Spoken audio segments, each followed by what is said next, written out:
Provérbios 19, versículo 1.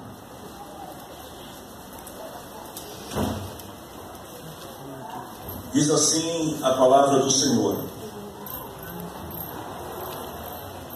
é melhor ser pobre e honesto do que mentiroso e tolo.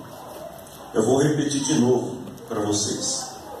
É melhor ser pobre e honesto do que mentiroso e tolo. Podemos orar ao Senhor? Fechamos os olhos em nome de Jesus. Eu creio que o Senhor tem uma palavra nesta noite para a tua igreja, e eu quero pedir, Senhor, a ajuda do teu Espírito Santo para compartilhar com o teu povo esta verdade que o Senhor tem revelado pela tua palavra, para que o Senhor possa nos instruir, nos ensinar a vivermos uma vida, Senhor, que esteja dentro do teu padrão, dentro da tua vontade. Então, Espírito de Deus, ajuda-nos nesta hora, com a compreensão, nos dando uma mente capaz de ouvir e de compreender o que o Senhor está dizendo. Usa, Senhor, também a minha vida como uma voz, Senhor, que fala à tua igreja em teu nome. E que toda a honra, Senhor, e todo o louvor seja somente a ti. Amém, Jesus. Podemos assentar. Queridos irmãos, eu estava imaginando, pense você comigo, um dia você dorme pobre, outro dia você amanhece rico. Você consegue imaginar isso? Um dia você dorme sem nada, outro dia você acorda poderoso. Eu quero começar essa mensagem dizendo para vocês que eu não vou fazer nenhuma apologia à pobreza, até porque eu não gosto de pobreza. Se tem alguém aqui que gosta de pobreza, vamos para a Bíblia. Nós não gostamos. Deus não chamou a gente para a gente viver na pobreza, mas a pobreza faz parte da nossa natureza. Então não é sobre isso que eu vou falar. Na verdade, o que o sábio estava querendo dizer, que entre uma coisa e outra, ele prefere a primeira. Entre ser alguém poderoso, mentiroso e tolo, ele faz opção pela pobreza e pela honestidade.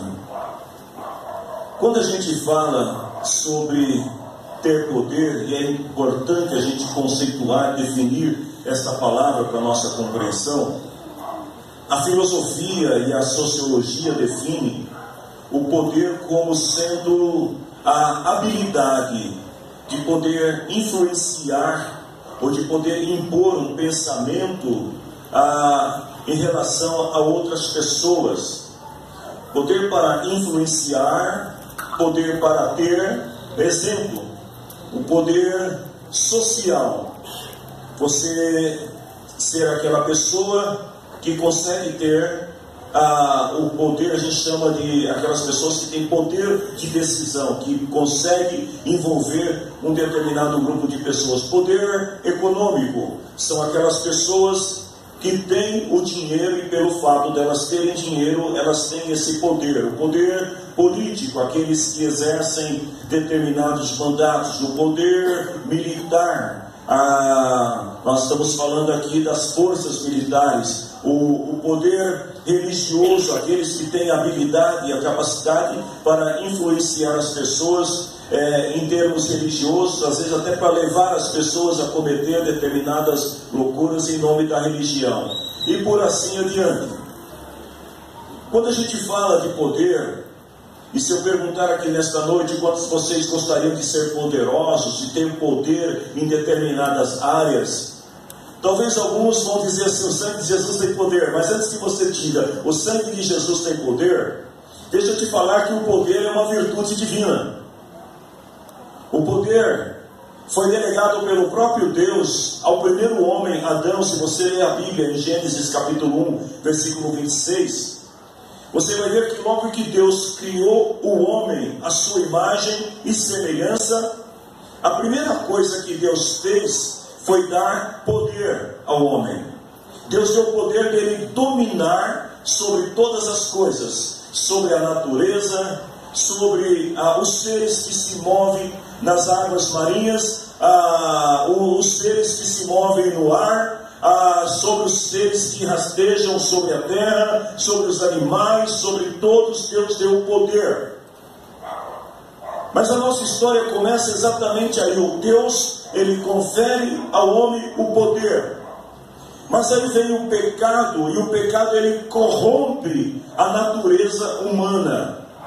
E o homem que até então ele vivia segundo a imagem de Deus, segundo o padrão de Deus, ele agora tem conhecimento do bem e do mal, e ele passa a usar este poder que Deus delegou a ele sobre a terra para exercer o domínio, o poder sobre os seus semelhantes.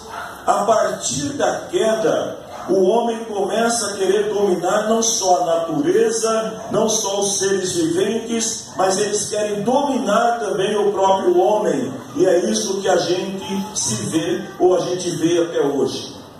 Então, partindo desse pressuposto bíblico, desejar ter poder não é pecado. Se você deseja ter o poder intelectual, o poder financeiro, o poder econômico, o poder político, o poder religioso e etc., não há nenhum inconveniente do ponto de vista que você tenha esse poder. Tanto que lá em Atos capítulo 1, versículo 8, quando Jesus ele faz a promessa do Espírito Santo sobre a igreja, ele diz assim: eu vos dou o quê? Poder. Porque isso faz parte da natureza divina, o poder, e esse poder foi delegado aos seres humanos.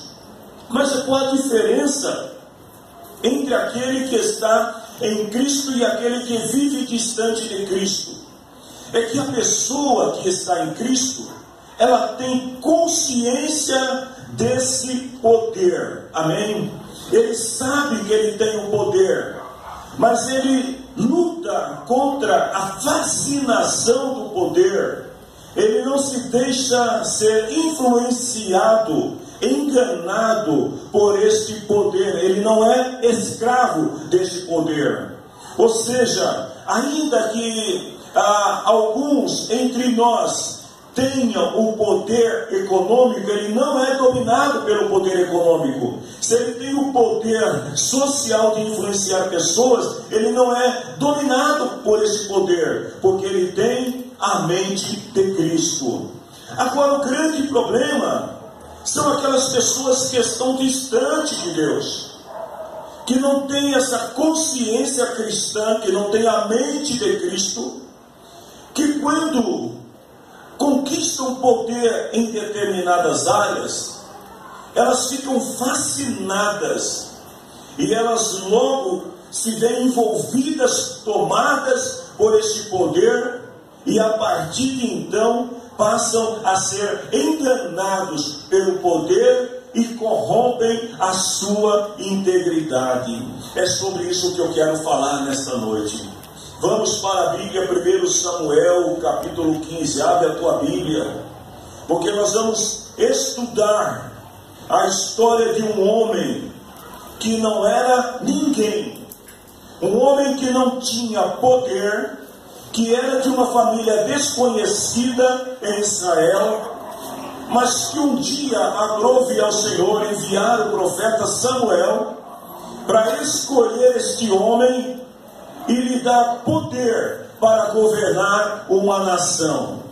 E nós vamos ver o quanto esse poder corrompe a integridade desse homem, a ponto de afastá-lo totalmente de Deus e levá-lo, não só ele, mas a sua família também à destruição. Mas antes que a gente leia 1 Samuel, eu quero citar também para vocês Deuteronômio capítulo 8, versículo 11, o 14, 17 e 18, onde Moisés, quando está instruindo os filhos de Israel, o povo de Deus, ele diz para eles o seguinte: nunca esqueçam o Senhor nosso Deus, e tenham o cuidado de obedecer os seus mandamentos, as suas leis, que hoje eu estou dando para vocês. Moisés está dizendo para o povo aqui: nunca esqueça quem é o Senhor. Nunca esqueça que aquilo que você tem, aquilo que Deus te deu, ou aquilo que Deus vai colocar nas tuas mãos, porque existem pessoas aqui nesta noite que por um ato de bondade e graça de Deus vão receber poder em determinadas áreas. E quando isso acontecer, você precisa não esquecer do Senhor, lembrar-se que aquilo que você tem não é obra da sua própria força, mas é obra de Deus sobre a tua vida. Moisés disse para o povo assim: naquela terra vocês vão ter toda a comida que quiser, construirão casas boas onde vocês vão morar, o gado, os rebanhos vão aumentar, vocês ajuntarão mais prata e ouro. E aí eu gosto dessa parte final do versículo que diz assim: terão tudo de sobra. Ou seja, Deus vai te dar tanto que você vai ter sobrando. Aí ele diz no versículo 14: tomem cuidado para não ficarem orgulhosos e esquecerem do Senhor nosso Deus, que tirou vocês do Egito quando eram escravos. O que Moisés estava dizendo para o povo? Olha, Deus tem preparado uma terra farta para vocês. Deus tem preparado casa, Deus tem preparado gados, Deus tem preparado os animais, Deus tem preparado o ouro, Deus tem preparado a prata. Mas quando vocês tomarem posse daquilo que Deus vai dar, tomem cuidado para não ficarem orgulhosos e esquecerem do Senhor. Aí no versículo 17 ele diz: não pensem que foi com a sua própria força e com o seu trabalho que conquistou essas riquezas. Quando o Senhor entregar para você aquilo que Ele tem prometido para a tua vida, não bata no peito e diga assim: fui eu que conquistei, foi o meu trabalho, foi a minha força, ou seja, foi a minha capacidade. Aí Moisés continua e diz assim: lembrem que é o Senhor nosso Deus quem lhes dá força para poderem, olha a palavra do poder aqui, para poderem conquistar riqueza. Vocês estão vendo que assim Ele está cumprindo a aliança feita por meio de juramento com os seus antepassados. Eu tenho uma palavra de Deus aqui para a vida de muitas pessoas. Deus vai lhes conferir poder, ou seja, habilidade, capacidade para conquistar coisas em determinadas áreas da sua vida. Mas quando isso acontecer, escute a palavra que eu estou dizendo nesta noite: não esqueça que foi o Senhor quem deu, foi o Senhor que te colocou nesta posição, foi o Senhor que te capacitou, e não foi a sua própria força ou a sua inteligência. Só quem compreende esta palavra aplauda o nome do Senhor Jesus e dê a Ele glória. O que nós vamos ver em 1 Samuel no capítulo 15? Nós vamos ver ali a história de Saul, este ilustre desconhecido que um dia foi chamado por Deus. Irmãos, escute isso: quando Deus decide abençoar alguém, Deus cria meios, Deus cria situações. Esse sujeito, ele se escondeu atrás de algumas carruagens, porque ele tinha medo de se deparar com o profeta. O profeta vai lá, manda chamar ele, traz Saul aqui, porque Deus quer abençoar ele. E Saul é escolhido para governar, para ter poder sobre uma nação, sobre um povo. Mas em 1 Samuel capítulo 15, o Senhor vai dar uma ordem para Saul. Deus vai dizer para ele o seguinte: Saul, eu quero que você vá até onde estão os amalequitas, e você vai destruí-los totalmente. Você vai apagar o nome deles na história. Você vai extinguir, não é para deixar nada, nem homem, nem mulher, nem criança, não é para deixar gados, animais, casa, riqueza, tudo que pertencer aos amalequitas, vocês devem destruir, devem extinguir de sobre a face da terra, porque eles não abençoaram o meu povo quando Moisés pediu para passar pela terra deles. Não havia uma condicional, Deus estava dizendo para Saul que ele deveria cumprir cabalmente a sua ordem e deveria extinguir o inimigo ou os inimigos de seu povo. E aí me veio uma pergunta: o que fazer numa situação como essa? Quando Deus te dá uma ordem para você extinguir 100% de determinada coisa na sua vida, ou quando Deus diz para você que você deve se afastar integralmente de determinado grupo ou de determinada pessoa, o que fazer numa situação dessa? A pergunta é: ser politicamente correto, ou ser socialmente correto, ou obedecer à voz de Deus? O que você faria numa situação como essa? Nós vamos ver que Saul, ele reúne 210 mil homens, sendo 200 mil de Israel, 10 mil de Judá, e ele parte para a batalha disposto a obedecer à voz de Deus. Mas no meio do caminho, quem Saul encontra? Um grupo de pessoas chamado queneus. Quem eram os queneus? Eles eram amigos de Saul. E quando Saul se encontra com eles, Saul pensa o seguinte: se eu for destruir os amalequitas e os queneus estiverem no meio deles, eles também terão que ser extintos. Então ele dá uma ordem para os queneus. Ele diz assim: saiam do meio dos amalequitas, para que eu não tenha que matá-los junto com eles, porque vocês foram bondosos com os israelitas quando saíram do Egito. Só que a ordem de Deus é que todo aquele que estivesse no arraial ou naquela região onde estavam os amalequitas tinham que ser destruídos. Mas agora Saul decide ser cortês, ser cordial. Saul decide agora romper com a determinação de Deus, porque ele queria fazer a política da boa vizinhança com os queneus. Ele queria favorecê-los porque ele quis tomar o lugar de Deus. Ele quis ser mais justo do que Deus e dizer: não, Deus pediu para destruir, mas eu vou quebrar um galho, eu vou salvar esse povo aqui. Então a primeira coisa que Saul faz de errado, ele começa, por causa do seu poder real, de ter a informação, ele começa a usar erroneamente aquilo que Deus disse para ele.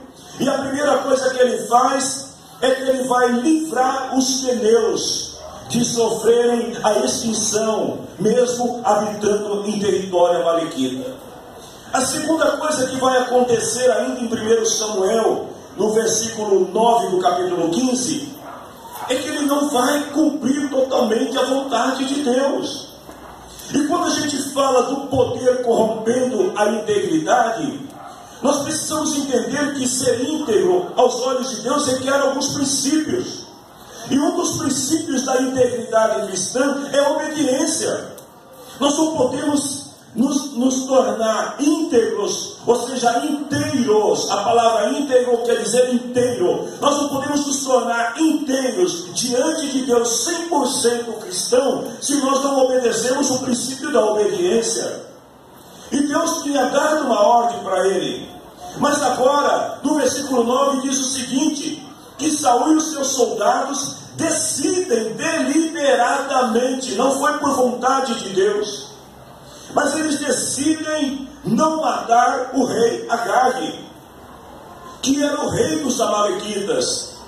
E como se não bastasse isso, eles também decidem fazer uma seleção entre os melhores animais e os piores, e aqueles que eles consideravam que eram piores, eles mataram, mas as melhores ovelhas, os melhores bois, o que eles fizeram? Eles separaram para eles.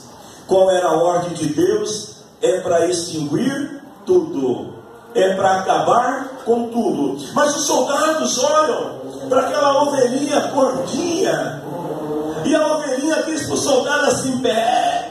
E aí ele fala assim: nossa, ela é tão bonitinha, o que tem de mais eu levar essa ovelhinha para o meu arraial, para minha casa? O outro olha e fala assim: dá uma olhada nesse boizinho aqui, está tão bonitinho, nem que a gente pode levar. E aí a gente aproveita e sacrifica uns para o Senhor. A gente faz um churrasco, a gente faz uma festa, a gente celebra, a gente comemora. Mas a palavra de Deus é muito clara, explícita. O Senhor não está interessado naquilo que é bom, naquilo que é belo, naquilo que é nobre para os amalequitas. Isso não interessa para Deus.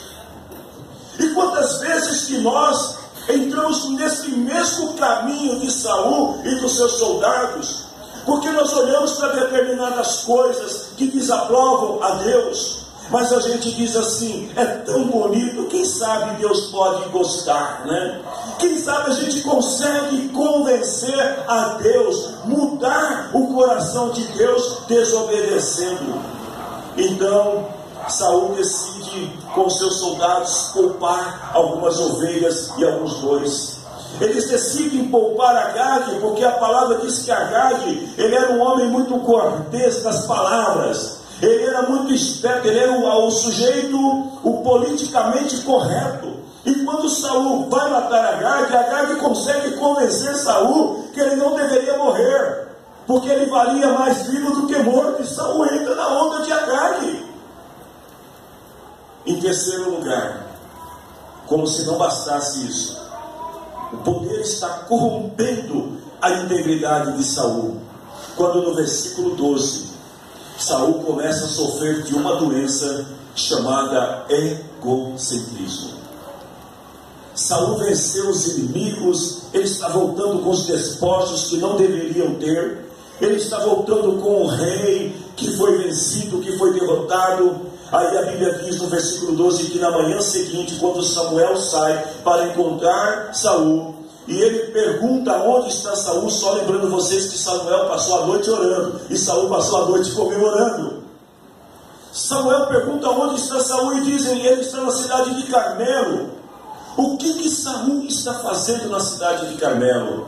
Ele está construindo uma estátua, um monumento em homenagem a si. Ele esquece totalmente que foi o Senhor que lhe deu vitória. E agora ele está levantando um monumento para que o povo possa adorá-lo e possa reconhecer o poder que Saul tinha diante do povo. Ele está sofrendo da doença do egocentrismo. Muitas pessoas, queridos irmãos, que por terem poder em determinadas áreas, acabam se tornando egocêntricos e começam a construir monumentos de endeusamento próprio e esquecem que aquele que merece o louvor e a honra é somente o Senhor e mais ninguém. Em quarto lugar, ele vai perder a noção daquilo que é certo e daquilo que é errado diante de Deus.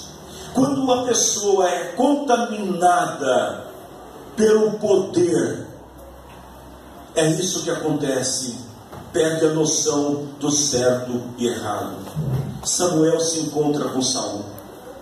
Samuel vai logo dizendo para ele: Saul, onde você estava com a cabeça, Saul? Você lembra do que foi que o Senhor te falou? Você lembra qual foi a ordem que Deus te deu, Saul? Por que você fez essas coisas? Sabe o que ele diz para Samuel? Mas eu obedeci ao Senhor.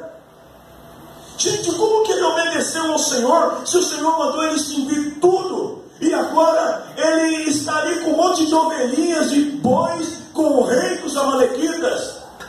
Ele diz assim para Samuel: eu saí como Deus ordenou, eu matei todos os amalequitas e até trouxe o rei deles como troféu.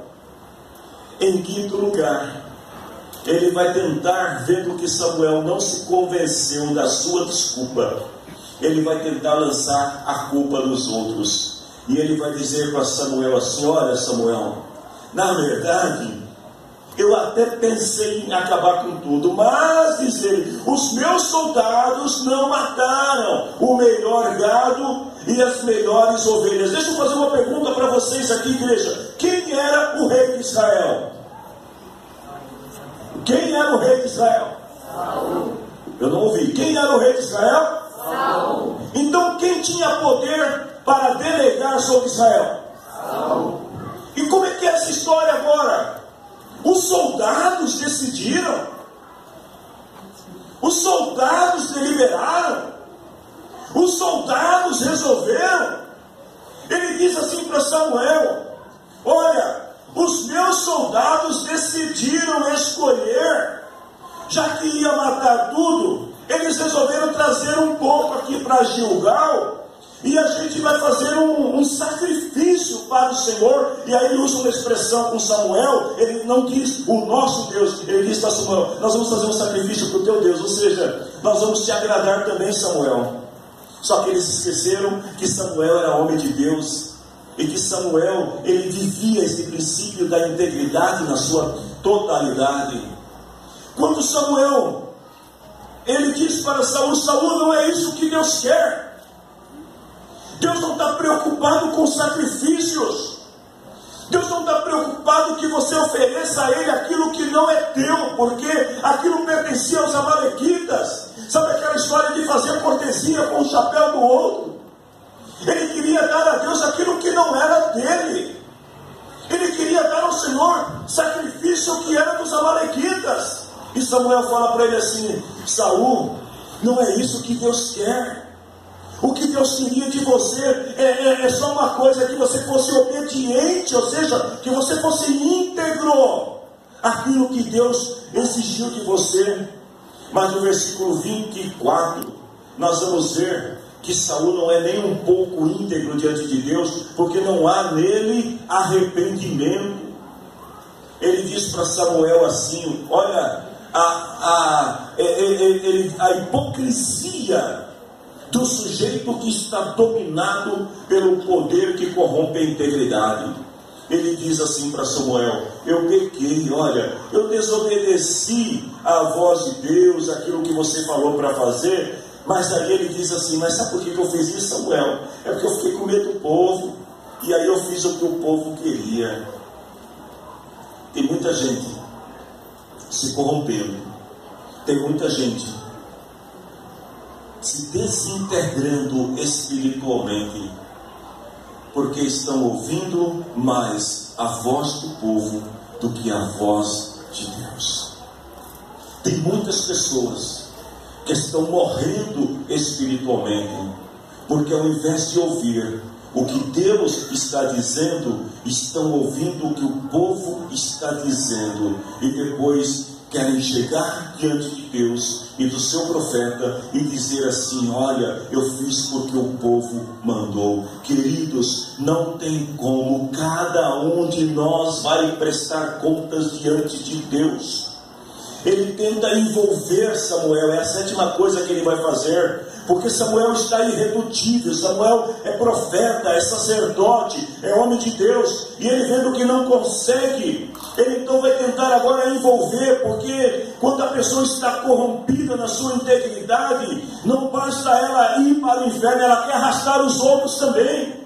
Não basta a pessoa ir para a destruição, ela quer levar, se possível, levar o maior número possível de pessoas junto. E como aquela pessoa faz isso? Primeiro é tentando acusar os outros do seu próprio erro, e depois é tentando envolver os outros do seu próprio erro. E Saul vai tentar fazer isso com Samuel no versículo 25 e 27, quando ele diz assim para Samuel: Samuel, eu vou te pedir um favor, Samuel. Eu vou te pedir que você me perdoe o pecado e que você volte comigo para que eu possa adorar o Senhor. Ou seja, Samuel, eu preciso que você ande comigo, que você saia na foto comigo, que você compareça comigo perante o povo. E aí a palavra diz assim que Samuel se virou para sair, mas Saul corre em direção a Samuel, ele pega na capa o vestido de Samuel e ele puxa Samuel e rasga o vestido do profeta. Ele não quer deixar Samuel sair.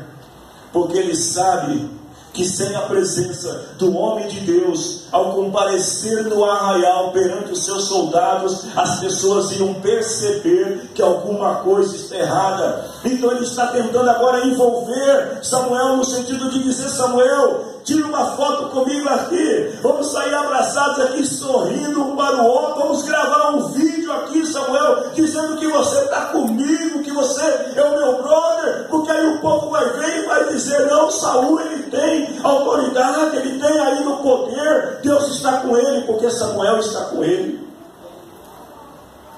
No versículo 30, Samuel não quer ir com Saul, mas aí ele vai se mostrar preocupado, queridos. Mas sabe qual que é a preocupação de Saul? A preocupação dele não é em receber o perdão e a aprovação de Deus. A preocupação de Saul é com o seu prestígio diante do povo. Ele está mais preocupado com o que o povo vai dizer do que aquilo que Deus vai dizer. E no versículo 30, ele torna a dizer para Samuel, como que ainda segurando o profeta ali, ele diz assim: Samuel, eu já te falei que eu pequei, Samuel. Eu já estou te dizendo aqui: olha, Samuel, eu reconheço que eu errei. Mas ele diz assim no versículo 30, mas pelo menos, Samuel, me respeite na frente do povo, dos líderes. Volte comigo, Samuel, para a gente adorar a Deus junto, para o povo ver que a gente está bem. Ele praticamente vai usar do seu poder como autoridade, como rei, para exigir que Samuel vá com ele, porque ele teme comparecer perante o povo agora sem a presença do homem de Deus. Samuel continua irredutível, mas no versículo 31, 34 e 35 diz que ele vai convencer. Em algumas versões, como a versão Reina Valera, diz que na verdade a palavra convencer ele quer dizer que ele obrigou Samuel: você vai ter que ir comigo, daqui você não sai, ou você vai ou você vai. E a Bíblia diz que Samuel foi com ele. Samuel adorou o Senhor com ele. Mas assim que terminou o culto de Saul, Samuel foi para sua casa, e a Bíblia diz que nunca mais Samuel falou com Saul. Samuel rompe a sua amizade, ele tira a sua cobertura de sobre Saul. E a palavra do Senhor diz que Samuel vai para casa triste, porque nenhum homem, nenhuma mulher de Deus, que tem o Espírito de Deus, fica alegre quando vê um de seus irmãos se corrompendo. Quem tem o Espírito de Deus nunca vai se sentir satisfeito em ver o outro caindo. Samuel está triste. E a Bíblia diz que ele tem muita pena. Hoje nós estudamos de manhã sobre a palavra pena. Ele teve muita pena dele. E a palavra do Senhor diz que Deus se arrependeu de ter colocado Saul como rei de Israel. Queridos, o que eu quero dizer para vocês nessa noite: o poder é dado por Deus, é uma virtude de Deus. Mas cuidado como você usa esse poder que Deus tem te dado. Talvez você seja uma pessoa que tenha habilidade de influenciar outras pessoas. Cuidado da maneira como você tem influenciado as pessoas. Talvez você seja aquela pessoa que tem o poder para transmitir conhecimento aos outros. Cuidado com o que você está ensinando para os outros. Talvez você é aquela pessoa que tem o poder econômico para abençoar os outros. Abençoe, mas não compre as pessoas. Talvez você seja aquele que Deus vai te levantar e vai te dar poder, para o poder político, para exercer algum papel público nessa nação. Cuidado como você vai usar esse poder. A palavra do Senhor diz em 1 Samuel 31, 4 e 6, que o poder corrompe Saul de uma tal maneira que ele vai ficar louco, totalmente louco. E no versículo 4, no capítulo 31, diz que Saul vai para a batalha. Saul não tem mais Samuel para consultar, ele não tem mais o profeta para aconselhar. Saul está sozinho agora, e de repente ele está no campo de batalha, ele é ferido. E Saul percebe que está chegando o seu fim, ele olha para o moço que está do lado dele e fala assim para o rapaz: tire a sua espada, me mate, para que os filisteus não venham me prender, caçoar de mim e me matar. Saul, enfim, agora está consciente que o poder o levou à loucura, e agora ele deseja a morte. Mas o rapaz que está do lado dele tem mais consciência do que Saul, e ele diz: não, eu não posso te matar, porque você é o rei. Mas a loucura é tão grande de Saul, que ele pega a espada, coloca a espada no chão e vem e se atira sobre a espada, e a Bíblia diz que ele comete suicídio, ele se mata, e a palavra diz que assim morreram naquele dia Saul, os seus 3 filhos, e até o soldado que estava do lado dele, todos morreram. O poder corrompe. Eu quero voltar para o primeiro versículo que nós lemos. É melhor ser pobre e honesto do que mentiroso e tolo. Deixa eu te dizer uma coisa nesta noite, meu irmão e minha irmã.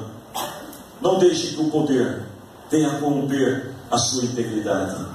O que Deus quer de cada um de nós? Deus estabeleceu um padrão para cada um de nós, e nós precisamos cumprir fielmente esse padrão. Associação com o mundo é inimizade com Deus. Associação com aquilo que é errado é inimizade com Deus.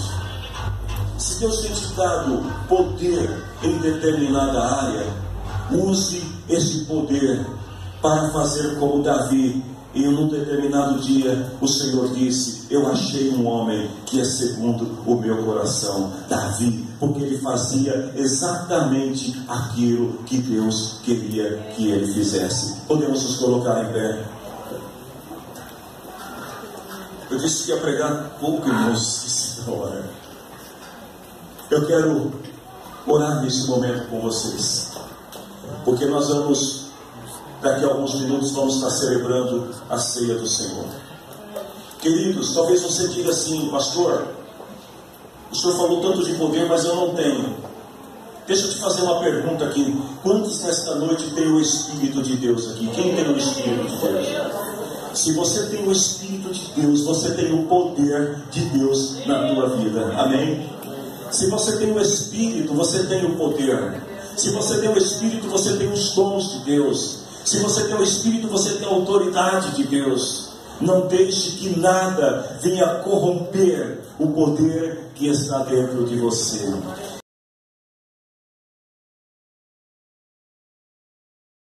Vamos estar lendo a palavra do Senhor.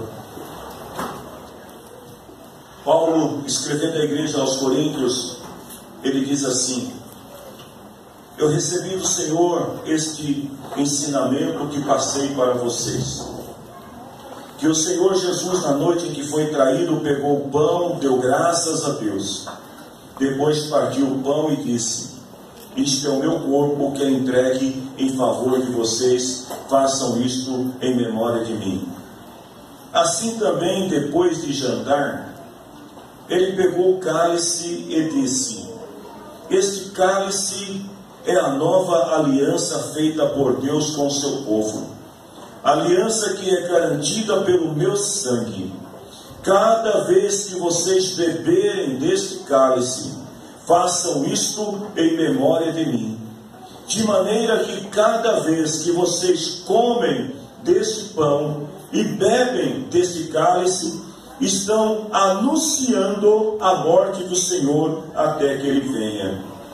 Por isso, aquele que comer do pão do Senhor, ou beber do seu cálice de modo que ofenda a honra do Senhor, estará pecando contra o corpo e o sangue do Senhor. Portanto, que cada um examine a sua consciência, e então coma do pão e beba do cálice. Amém, queridos? Quem pode participar da ceia do Senhor? Todos aqueles que se acharem dignos diante do Senhor, em comunhão com a sua igreja. Ah, pastor, mas eu fiquei sabendo que fulano, sabe, olha, fez isso ou fez aquilo. Eu vou repetir as palavras de Paulo: cada um examine a sua própria e não a consciência do outro. Eu dizia alguns dias atrás aqui para os irmãos que na última ceia que Jesus ministrou para os discípulos, ele está sentado servindo a ceia, e aí ele olha e fala assim: no meio de vocês tem um diabo aqui. Lembra disso? Aí alguém poderia falar assim: mas se Jesus sabia que tinha um diabo, por que Jesus não tirou o diabo, que era o Judas? Sabe por que Jesus não tirou? Porque o exame da consciência é individual. Ninguém pode julgar o outro. Cada um tem que julgar a si mesmo. E a palavra diz: julgue-se a si mesmo, examine. Se você está apto, coma do pão e beba do cálice. O Judas ainda olhou para Jesus e falou assim: Senhor, você não quer dizer quem é, Jesus? Aí ele falou: olha, o que mete a mão no prato comigo. Mas todos estavam metendo a mão no prato com Jesus. Como saber quem era? Porque não era para saber. Às vezes nós vamos participar de um momento de comunhão e a gente fica tão preocupado com a vida alheia que a gente se esquece da nossa própria vida. E o que o Senhor quer de cada um de nós nesta hora é que a gente faça um autoexame da nossa consciência. E se houver alguma coisa em nós que seja impedimento, agora é o momento de nós pedirmos perdão ao Senhor. Amém, queridos? Agora é o momento de nós entrarmos diante dele e dizer assim: Senhor, eu pequei, mas eu quero a tua graça sobre mim. E deixa eu te dizer uma coisa: aonde a graça de Deus está, pecado não tem vez. Porque a graça de Deus, ela superabunda onde há pecado. Você quer receber essa graça nesta noite? Então oremos junto com a pastora ao Senhor e confessemos ao Senhor os nossos pecados. Senhor, meu Deus, meu Pai, em nome de Jesus, nós colocamos, Senhor, a nossa vida, Senhor, no teu altar, meu Deus. Nós confessamos, Senhor, os nossos pecados, as nossas culpas, as nossas falhas, as nossas fraquezas, meu Deus. Eu me arrependo, meu Deus, de todas as falhas e peço que o Senhor venha perdoar, Senhor, a mim, a tua igreja, os meus irmãos, meu Deus, para que possamos participar, Senhor, da Santa Ceia, meu Deus, do teu pão, Senhor, que representa a tua palavra, Senhor, o verbo vivo que foi partido por nós, ao qual nós somos dignos, Senhor, sem a tua graça, sem o seu perdão. Por isso nós o pedimos, em nome de Jesus. Eu tenho uma boa notícia para cada um de nós aqui nessa noite. Se com teu coração sincero você orou ao Senhor, crendo, você está perdoado em nome de Jesus. Amém? Quem pode dar glória a Deus aqui? Glória a Deus, nós estamos perdoados. Nós vamos nesse momento consagrar ao Senhor os pães que representam o corpo do Senhor, que foi partido por nós. E vamos também consagrar os cálices que representam o sangue da nova aliança, uma aliança firmada entre Deus e homens através de Jesus Cristo. Amém?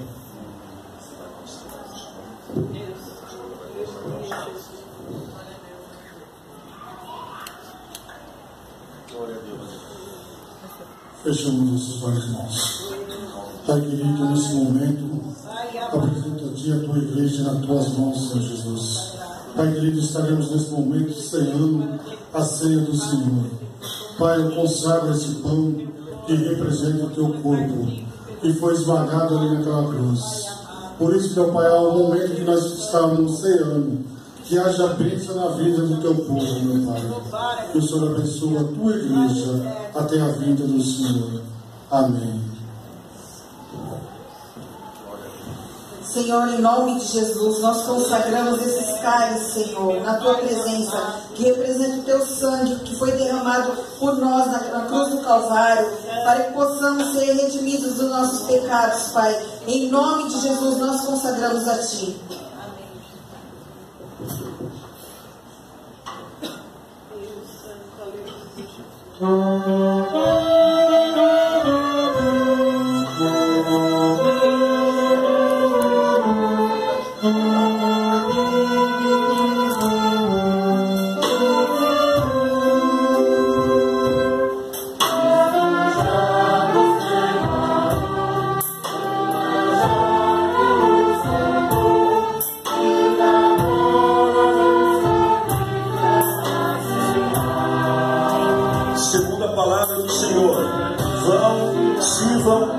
glória de Jesus.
Amigos de Deus,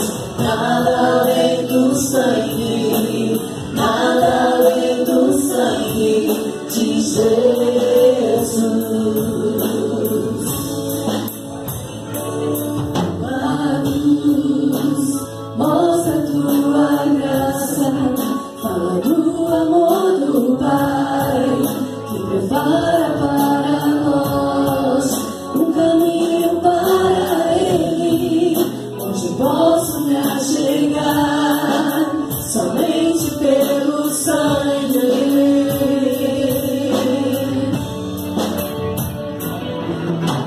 que nos lava dos pecados e nos traz restauração. Nada além do sangue, nada além do sangue de Jesus,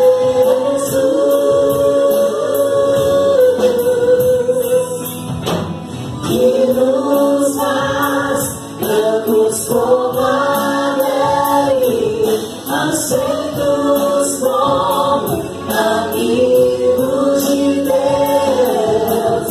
Nada além do sangue, nada além do sangue de Jesus. Jesus pegou o pão, partiu e, dirigindo os seus discípulos, disse assim: isto é o meu corpo, entregue em favor de vocês, façam isto em memória de mim. E depois Jesus pegou também o cálice e falou assim: esse cálice é a nova aliança feita por Deus com o seu povo. A aliança que é garantida não é por dinheiro não, gente. Jesus disse: é pelo meu sangue. Todas as vezes que vocês beberem, façam isso em memória de mim. E aí, mais uma vez, dirigindo os seus discípulos, falou: cada vez que vocês comerem do pão, sempre que vocês forem comer, sempre que vocês participarem de um momento como esse, comer o pão e beber o cálice, façam isso em memória de Jesus. Antes que você coma o pão e beba o cálice, me permita te fazer uma pergunta: quem é Jesus para você? Quem é Jesus? Se Ele é o teu Senhor, se Ele é o teu Salvador, se Ele é o caminho que vai te conduzir a Deus, quando você comer desse pão e beber desse cálice, adore-o, glorifique-o, entregue-se a Ele e diga para Ele quem Ele é na tua vida. Pode ser. Glória a Deus.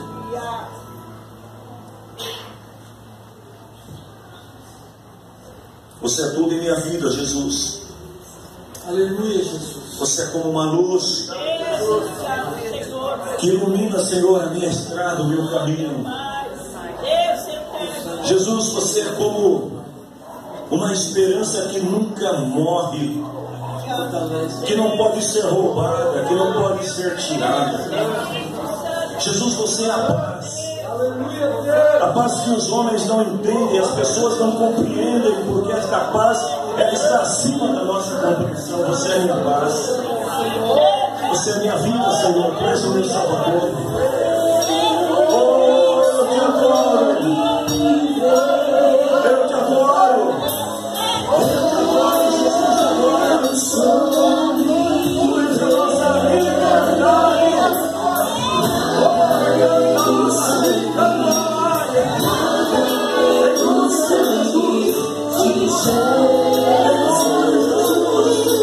Se você é livre, adore. Se você é livre, glorifique.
igreja cantando, Michele? Como você acha que fica? Vamos ensaiar com a igreja? Você puxa aí com a igreja, eu quero ouvir a igreja sem os instrumentos cantando agora, bem forte, eu sou livre. Eu sou livre. O brado, solta o brado de vitória, de quem foi livre por Cristo. Eu sou livre. Nada além do sangue, nada além do sangue de Jesus. Sem o microfone, só a igreja, eu sou livre.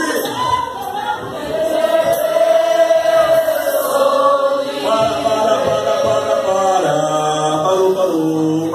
É para celebrar com o coração, com a alma, sabe, soltar. Eu vou contar até 3 e vocês vão cantar fora do microfone, toda a igreja juntos, celebrar, sabe, pense, alguém que estava preso, algemado, alguém que estava humilhado, envergonhado, alguém que estava desprezado e de repente Jesus foi lá, quebrou as algemas, te libertou e te colocou numa posição nobre. Será que você consegue entender isso? Então vamos lá. 1, 2, 3.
Pai, obrigado em nome de Jesus, porque até aqui o Senhor nos ajudou, nos renovou, nos fortaleceu.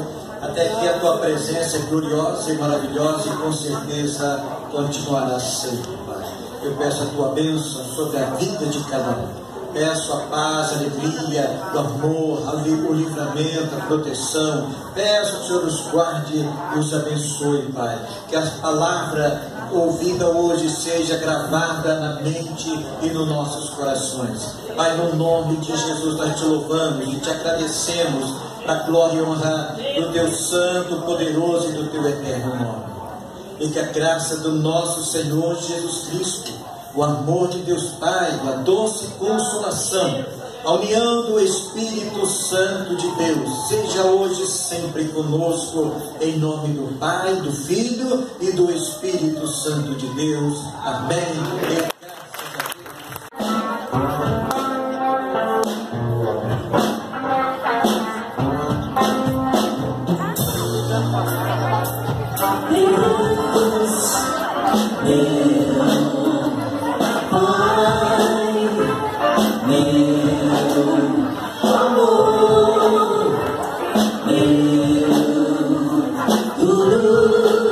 A razão de tudo, Deus.